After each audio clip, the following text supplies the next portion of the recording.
Sao chân nó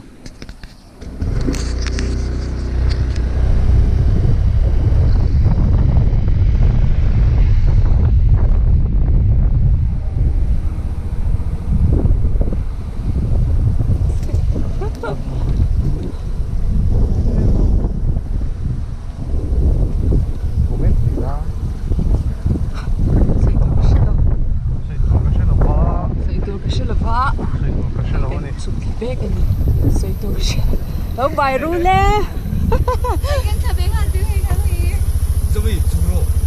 chúng đôn hay ruột đâu khơi khá đấy ăn gì sao ui cái bếp chỉ bỏ ra chè to con nín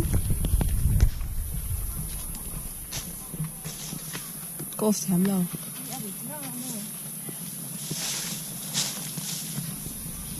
đúng à anh gì anh thắc thầy đâu hay tại hiên hơn đâu tại hiên mà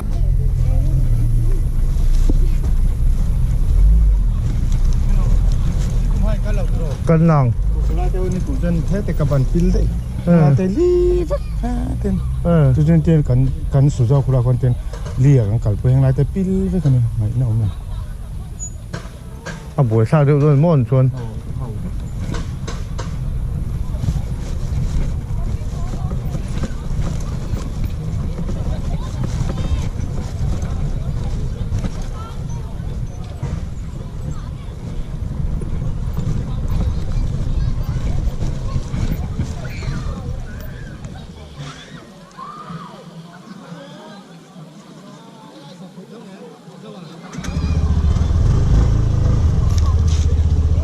chúอยากăn tán luôn ta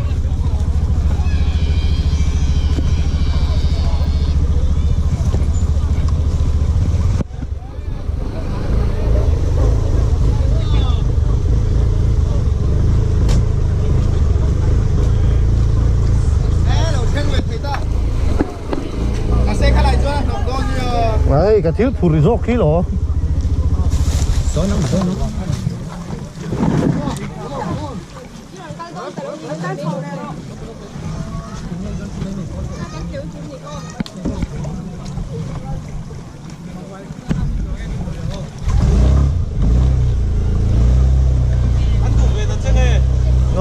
hố lệ mấy rồi mình tì cả hố lệ mấy à ăn nườm nữa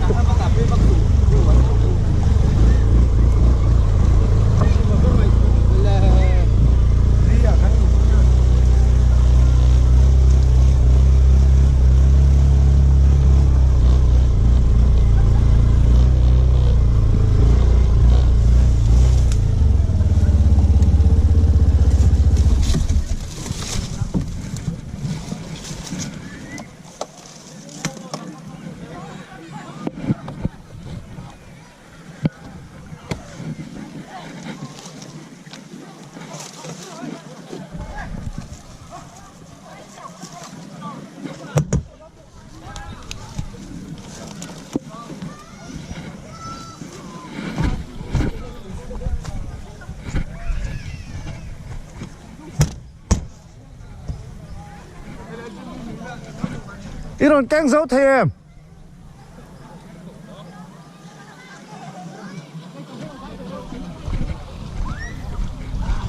tầm ngắm giống kết xua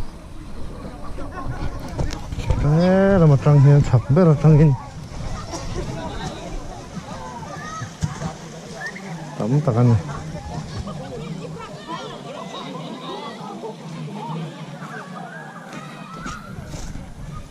ồ thế là hiện electrician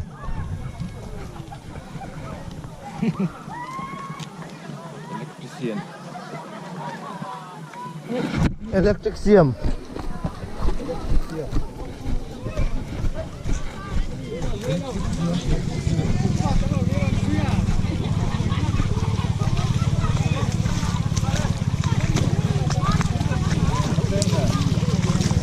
là level taxi Don't throw more.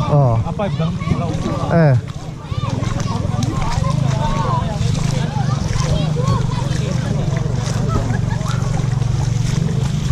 Biar lo ilang pau. Yes,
บันคูดจะกันลายนกเมกอันนี้โซ่จะได้มีแต่โซ่อันดัวเมเนี่ยนะก็ลำปังก็ต้นเสร็จนี่กันที่โต๊ะอันนี้嘿，那你不是俺的我没没。เคยเช่าอินซ่ากันด้วยแห่ผู้ตุยที่กินเลี้ยงแก่ที่คุณเอากินดาวก็ต่อเอาผู้ตุยกินดาวผู้ตุยบ้านลูกค้ากันคุณเราคุณไม่ 이거 봐 비디오. 보스나.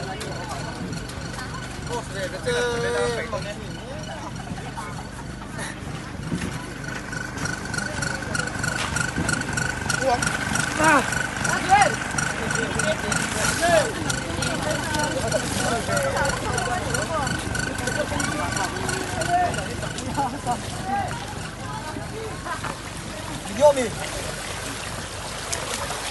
보면 돼요.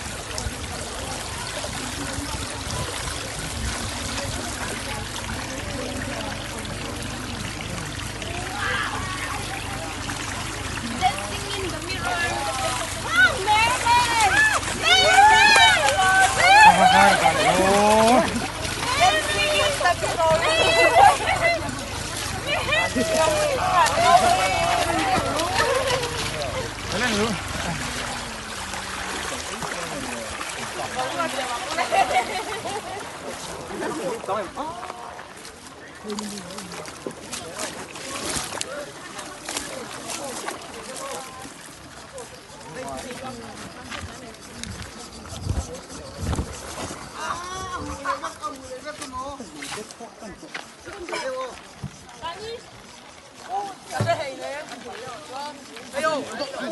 Ini là cũng là tour này mấy, advertisement tour này.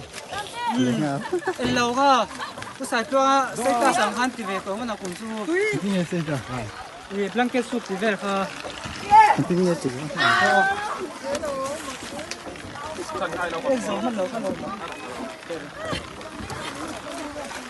Nó có hay gì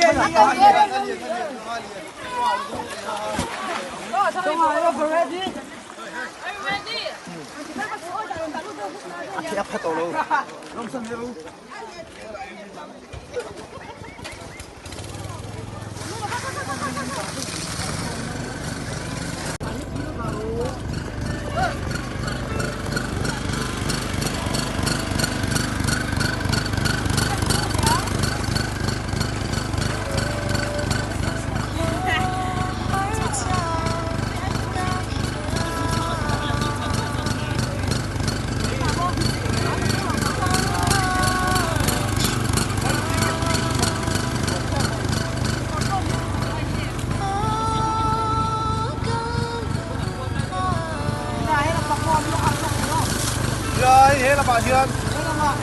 Nang main, pwede sumiro. Komen vak pa daw niya.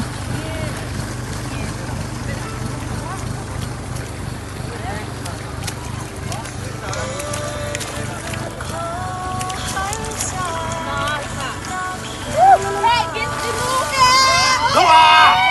Ê, yên phiền biết không? Mất thì cả chân cây rồi. Lên ra nhà cái hụt thế. Ra biển con đi. Ôi, cái chuyện này. Sáng cái gì thì nhiều. anh này thế thì về lên xuống lên Đó, anh chỉ là cái chỉ cáo đó, anh là có một thằng.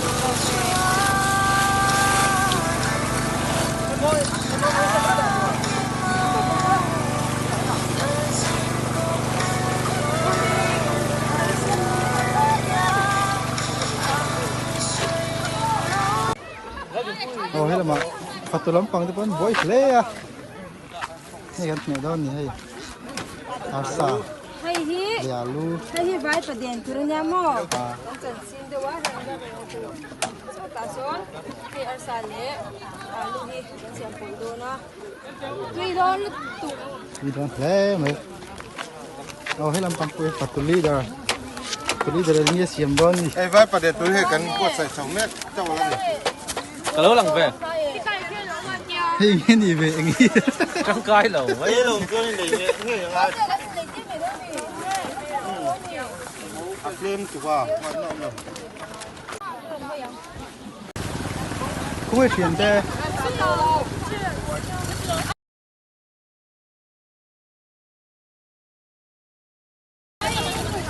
Kalau mana nak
Hey,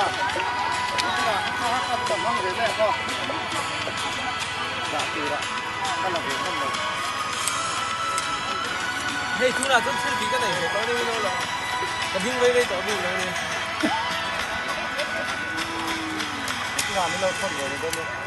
Sắc thấy phone.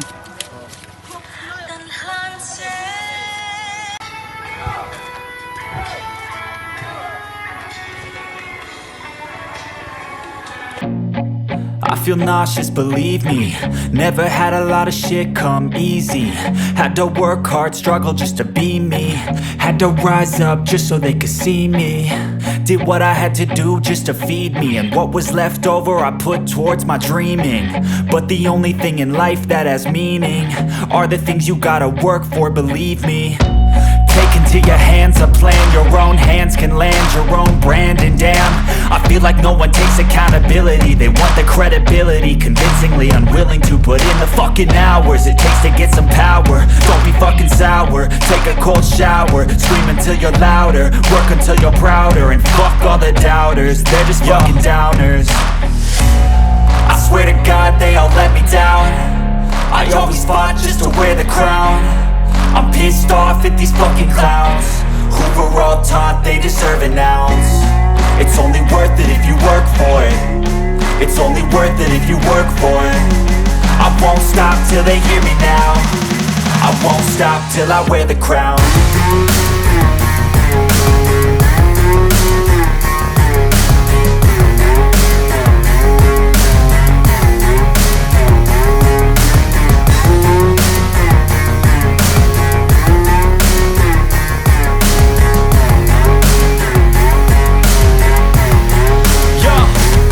Let's go. I'm just telling you to fight for your dreams, but it's not what it seems. Man, it's hard to be seen when everybody wants to be king. Yeah, they all wanna ring. Yeah, we all wanna be free. So show me what you got, what you bring. How you fight in the ring, how you take a fucking swing.